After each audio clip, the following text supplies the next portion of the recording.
మత్తయి సువార్త 26వ అధ్యాయము 33వ వచనం.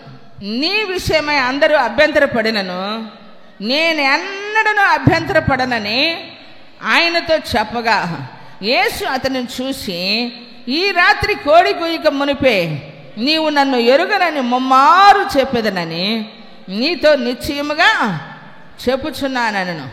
పేతురు ఆయనను చూసి, నేను నీతో కూడా సావవలసి వచ్చినను నిన్ను ఎరుగనని చెప్పనను. అదే ప్రకారము శిష్యులు అందరూ అందరూ అందరూ ఏమన్నారు? పేతురు ఏందయ్యా, మేము కూడా సచ్చినా సావవలసి వచ్చినా ఏంది సావవలసి వచ్చినా నిన్ను ఎరుగనని, నీవెవరో మాకు తెలియదని మేము చెప్పం అని నేను నిలబడగలుగుతాను అని చెప్పి పేతురు ఎంత అతిశయంగా చెప్పాడు. నిజంగా పేతురుని చూసి, పేతురు సీమోను బర్యోనా అంటాడు. రెల్లు లాంటి అతన్ని ఏం చేశాడండి? నీ ద్వారా నా సంఘాన్ని స్థాపిస్తా, నువ్వు బండవంటాడు. ఓ మాటలో చెప్పాలంటే రెల్లు లాంటి వాడిని ఏం చేశాడండి? బండగా చేశాడు. ఆ బండ కూడా ఏమైపోయింది? ఆ రాత్రి యేసుప్రభు వారు అప్పగించబడితే ఏం చేస్తూ ఉన్నారు? యేసుప్రభు వారికి ఏమి సంభవించబోతుందోనని బిక్కు బిక్కుమంటూ ఏమండి దాగుడు మూతలు ఆడుకున్నట్టుగా ముసుకేసుకొని చలి కాసుకుంటూ ఉన్నటువంటి వారి వద్దకు వెళ్ళి ఏం చేశాడు? వింటున్నాడు చెవ్వేసి. వాళ్ళు ఏం చేశారు? ఏమండి నిఘా పెట్టారు. ప్రతి ఒక్కళ్ళు అప్పుడు సిఐడి ఆఫీసర్లు అయిపోయారు. యేసు ప్రభుతో ఉన్న వాళ్ళని నేను పట్టించాలని ఎవరికి వాళ్ళే సిఐడీలు అయిపోయారు. చిన్నది కూడా కనిపెట్టేసింది. నువ్వు పేతురు కదూ, నువ్వు ఆయనతో పేతురు కదూ, అబ్బే మీరు ఎవరిని చూసి ఎవరు అనుకుంటున్నారన్నమ్మా, అస్సలు నేను ఆయన ఎవరో ఎరగను, ఆయన ఎవరో నాకు తెలియదు అని చెప్పి ఆ రాత్రి కోడి కూయక మునుపు ఏం చేశాడు? నేను సావవలసి వచ్చినను ఆ మాట నేను చెప్పను అన్నాడు. కానీ ఆ క్షణమే ఏం చేశాడు ప్రియులారా? అబద్ధమాడాడు ప్రియులారా. ఎందుకంటే దేవుని సన్నిధిలో తన ఆధ్యాత్మికమైనటువంటి జీవితంలో నేను ఒకవేళ దేవుడు ఆ మాటనంటే అలాంటి సందర్భం వస్తే నేను నిలబడేటట్టు చేయనాయనా అని యేసయ్య పాదాలు పట్టుకుంటే అలా ఉండేదేమో, ఆ సాక్ష్యం ఇంకొక రకంగా ఉండొచ్చు. కానీ ఏం చేస్తూ ఉన్నాడు? ఆ క్షణమే ఆత్మీయతలో. ఎందుకంటే ఎంతటోళ్ళకైనా శోధన అనేటువంటిది చచ్చిపోయేదాకా వస్తూనే ఉండిద్ది. దాన్ని మనం అనుదినము ఆయన ఆత్మచేత నడిపించబడేదానికి వాక్యము చేత వృద్ధి చెందినట్లుగా ప్రతిరోజు నూతన పరచబడాలి. మనం ఉన్నతమైనటువంటి ఆలోచనల చేత మనము నడిపించబడాలి ప్రియులారా. ఎందుకంటే నేను పడిపోను అనే దానికి ఛాన్స్ లేదు. అందుకంటున్నాడు, ఒకడు నేను నిలుచున్నాను అనుకున్నటువంటి వాడు పడిపోకుండా ఉండినట్లుగా జాగ్రత్త చూసుకోవాలంట. కొట్టు చాపట్ల గట్టిగా. ఎప్పుడు అహం అనేటువంటిది మనలో రాకూడదు. దేవుని సన్నిధిలో ఉన్నటువంటి మన జీవితంలో ఉన్నతమైనటువంటి కృప చేత ఆశీర్వదించబడినటువంటి వారిగా దేవుని యొక్క ఆలోచనకు మనము అప్పగించుకోవాలి ప్రియులారా. ఆధ్యాత్మికమైన జీవితంలో దిగజారిపోవటానికి కారణం ఏమిటనంటే నేను అనేటువంటిది ఆధ్యాత్మికంగా ఏమండి అతిశయం అనేటువంటిది రాకూడదు. పౌలు గారు అంటారు కదా, ఇట్టి అతిశయం నాకు దూరం అగును గాక. ఏనాడని అనుకున్నావా? ఏమండి కొన్నిసార్లు దేవుని యొక్క సన్నిధిలో మన జీవితంలో మన యొక్క ప్రవర్తనలో కార్యాలు చూడకముందు ఒక రకంగా ఉంటాం. అంటే మేలు పొందకముందు, మేలు పొందిన తర్వాత మన మాట తీరు మారిపోయిద్ది. కార్యాలు పొందకముందైనా కార్యాలు పొందిన తర్వాతనైనా ఆ దేవుని దయ వలన, ఆ దేవుని కృప వలన, ఆ దేవుని యొక్క కనికరం, ఆయన మనకిచ్చిన ఈరోజు భవిష్యత్తు, జీవితం, బ్రతుకు ఏదైతే ఉందో ఏమనాలో తెలుసండి, ఆ దేవుడు పెట్టిన భిక్ష. భిక్ష అనేటువంటి పదం మన నోటికి వచ్చిందంటే నేను అనే పదం మనలో వచ్చిద్దా? హలో, నేను అనే పదం మనలో వచ్చిద్దా? చచ్చిపోయినా రాదు. కారణం మనమేమిటో మనకు తెలియాలి, అది మనకు తెలుసు. కొన్నిసార్లు ఏంటంటే మనకు గ్రహింపు లేకుండా అపవాది ఏం చేస్తూ ఉంటాడు తెలుసా? మనల్ని మోటివేషన్ చేస్తాడు. ఇంకేం పర్వాలేదు, ఏం తక్కువయ్యింది, నువ్వేంటంటే అసలు అని వాడు నీకు రాంగ్ డిసిషన్స్ ఇస్తూ ఉంటాడు. నిర్ణయాలు నిన్నేం చేస్తూ ఉంటాడు, ఆలోచనలు ఇస్తూ ఉంటాడు. అప్పుడు నీ తీర్మానాలు, నీ నిర్ణయాలు, నీ ఉద్దేశాలు మారిపోతూ ఉంటాయి.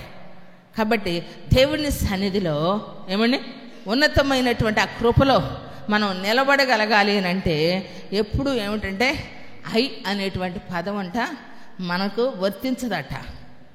ఏది? మీ పక్కన వాళ్ళకి చెప్పు, అరే బాబు నేను ఎట్టయినా భవిష్యత్తులో నిలబడతా, ఫ్యూచర్ ఉంది, నాకు ఫ్యూచర్ ఉంది, లైఫ్ ఉంది, నేను స్టాండర్డ్ అవుతా, స్థిరపడతా, నన్ను గురించిన అండర్స్టాండింగ్స్ నాకు ఉండే, నాకు తెలుసు, నా పరిధిలో నేనుంటా. నేను చెప్పేది చెప్పుకోరేనే అనని ఐ అనేటువంటి పదం ఎప్పుడూ కూడా నీకు ఉండకూడదు. అది ఎవరికి సంబంధించింది? నేను అనే పదం నేను సర్వశక్తి కలిగిన దేవుడును. కొట్టు, చప్పట్లు గట్టి కొట్టు, చేతులు పైకెత్తి కొట్టు. ప్రైజ్ ది లార్డ్, హల్లెలూయా. నేను అనే పదం ఆయనకు మాత్రమే సరిపోయింది. కాబట్టి ఐ యామ్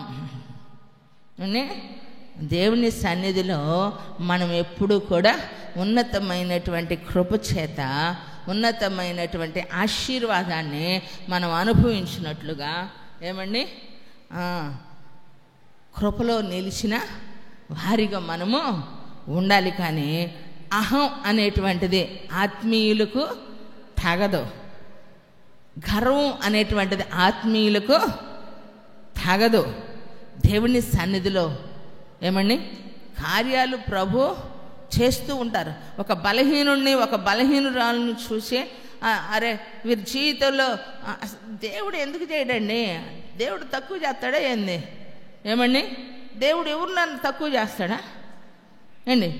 యోబు స్నేహితులాగా సంఘంలో ఎవరు ఉండమాకండి. కొందరు జీవితంలో కార్యాలు ఆలస్యం అవ్వచ్చు, కొందరు జీవితంలో వెనువెంటనే జరగచ్చు. అంత మాత్రాన దేవుడు మనల్ని ప్రేమించటం లేదని కానీ కాదండి, దేవుడు మనల్ని చూడటం లేదని కానీ కాదు. దాని ద్వారా దేవుడు ఏదో మనకు నేర్పించబోతా ఉన్నాడు. ఏమండి దేవుడు మన జీవితంలో ఆలస్యం చేసిన నువ్వు నమ్మాల్సిన విషయం ఏంటంటే అన్యాయము చేయడు. కొట్టు, గట్టి కొట్టు. ఆలస్యము చేసిన అన్యాయము. చెప్పగలవా మాట? చెప్పగలిగితే గట్టిగా ఆ మాట చెప్పు నీ నోటితో. యేసయ్య అంటున్నాడు ఆలస్యం చేసిన అన్యాయము చేయడు. కాబట్టి ఆయన యొద్దనే మనం ఏం చేయాలి? కనిపెట్టుకున్నటువంటి వారమై దేవుని సన్నిధిలో బ్రతకాలి. ప్రియులారా, దేవుడు ప్రతి ఒక్కరిని గమనిస్తూ ఉన్నాడు, ప్రతి ఒక్కరిని ఆలోచిస్తున్నాడు. ఏ విధంగా నా బిడ్డకి నేను మేలు చేయాలా? వారిని ఉచితంగా పంపకూడదు, ఖాళీగా పంపకూడదు, ఆకలితో పంపకూడదు, నిరాశతో పంపకూడదు. కన్నీళ్లతో, నిరాశల మధ్య, నిస్పృహల మధ్య, వేదనకరమైన పరిస్థితుల మధ్య, నీడ లేక, చోటు లేక, ధైర్యం లేక ఏమండి బిక్కుమంటూ గడుపుతున్నటువంటి వారి బ్రతుకుల్లో ఒక భరోసా, ఒక ధైర్యం, ఒక బలం నేను వారికి ఇవ్వాలి అని చెప్పి దేవుడు మీకోసం ఆరాట పడుతున్నాడు. మీకా గ్రంథంలో అదే అంటాడు, నా మందిరము నిమిత్తమై మీకు మేలు చేయ ప్రయత్నిస్తున్నా.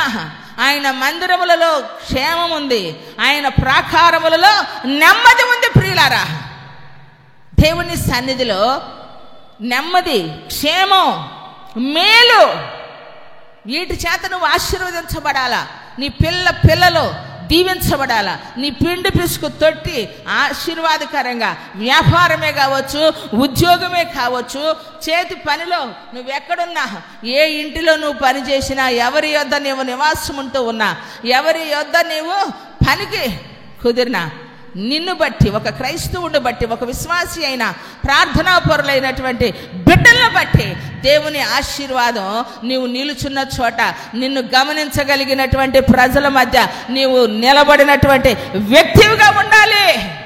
అలా నా దేవుడు నీ విషయంలో ఆశపడుతున్నాడు తెలుసా. ఆయన నిన్ను గురించి ఎంత తపన పడుతున్నాడో తెలుసా. కానీ నీవేమో నాకేం పర్వాలేదులే, నా మట్టుకు నేను ప్రార్థన చేసుకుంటున్నాను, ఏమండి నా మట్టుకి నా ఫ్యామిలీ నేను సెటిరైట్ అయ్యాము, మేము ఒక అండర్స్టాండింగ్లో ఉన్నాం, నేనున్నా లేకపోయినా మీరు చేసుకోండి, ఏంటి ఎవరు ఏం జరుగుతున్నా చూసి చూడనట్టుండండి. ఇంటి గుట్టు 4 గోడల మధ్య కాపురం అంటే 4 గోడల మధ్య ఉండాలి. ఏది జరిగినా సచ్చేదాకా లోపలే పెట్టుకో, సేవకులకు చెప్పమాక. రేపకక్కాయ మళ్ళీ ప్రార్థన చేసి ఓపెనకు చెప్పిద్ది అంతా. నేను ఓపెన్ అన్న సంగతి మీకే కాదండి, చాలా చోట్లకి తెలిసిపోయిందండి.